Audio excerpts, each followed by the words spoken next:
ఎక్కడికి వెళ్ళాలో అక్కడికి వారిని నడిపించి దేవుడి సహాయం అక్కడ కలిగింది.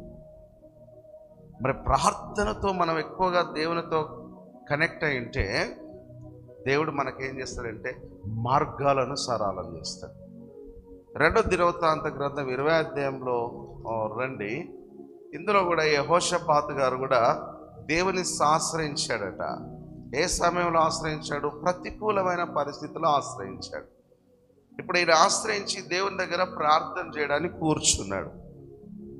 అప్పుడు దేవుడు ఆ ఒక వ్యక్తి మీదకి అభిషేకం పంపించి వారికి సహాయం చేయడానికి వచ్చాడు. 14వ వచనం, 20వ అధ్యాయం 14వ వచనం. అప్పుడు మత్తన్యాకు పుట్టిన యెహీయేలు కుమారుడైన బెనాయాకు జననమైన జకర్యా కుమారుడును ఆసాపు సంతతి వాడును లేవీయుడునగు యహజీ సమాజంలో ఉండెను. యెహోవా అతని మీదికి రాగా అతడిలాగూ ప్రకటించింది. అంటే వారు దేవుని ఆశ్రయించి ఉపవాసం ఉండి కన్నీరు గార్చి దేవుని పాదాలు పట్టుకుంటున్నారు. అయ్యా, మేము ఈ శత్రువు మీద జయం పొందాలంటే మా వల్ల కాదు, మీ శక్తి మాకు కావాలని అడిగారు. ఇప్పుడు ఈ ప్రార్థనలు కూడా ఎందుకంటే మనం బలం లేనప్పుడు మనం ఆశ్రయిస్తే బలమైన కార్యాలు దేవుడు మన పక్షంలో చేస్తాడు. ఆమెన్ అనండి ఒకసారి గట్టిగా, ఆమెన్, హల్లెలూయా. అంటే ఈరోజు మన బలహీనతలను తీర్చగలిగేది దేవుణ్ణి ఆశ్రయిస్తే ఆ సహాయం కలుగుతుందట.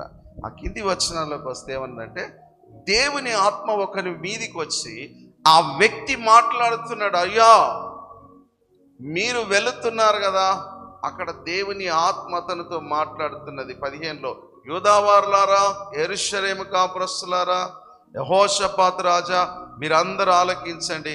యెహోవా సెలవిచ్చినదేమనగా, ఈ గొప్ప సైన్యమునకు మీరు భయపడకుడి, జడియకుడి. ఈ యుద్ధం మీరు కాదు, దేవుడే జరిగిస్తాడు. ఆమేన్, హల్లెలూయా. అంటే బలము లేనప్పుడు దేవుని సహాయాన్ని ఆశ్రయించి వస్తే దేవుడు ఒక వ్యక్తి ద్వారా మాట్లాడుతున్నాడు. ఈరోజు ఉపవాస ప్రార్థనలో నా దేవాన్ని చేతులెత్తి ప్రార్థన చేస్తే దేవుడు ఒక వ్యక్తిని ఏర్పాటు చేస్తాడు. మన కోసం ఒక విధానంలో ఒక ఆలోచన పుట్టిస్తాడు. ఎస్తేరు ఉపవాసం ఉండి ప్రార్థన చేస్తే మరి అసాధ్యం. ఎందుకంటే ఒక రాజుగారు లేచి బయటికి వెళ్ళి పైన తిరుగుతూ ఒక ధర్మశాస్త్ర గ్రంథాన్ని చదివాడట. చదివితే అందులో ఈ కొన్ని పద్ధతులు రాయబడ్డాయి. అప్పుడు ఏం చేశాడంటే మొర్దెకై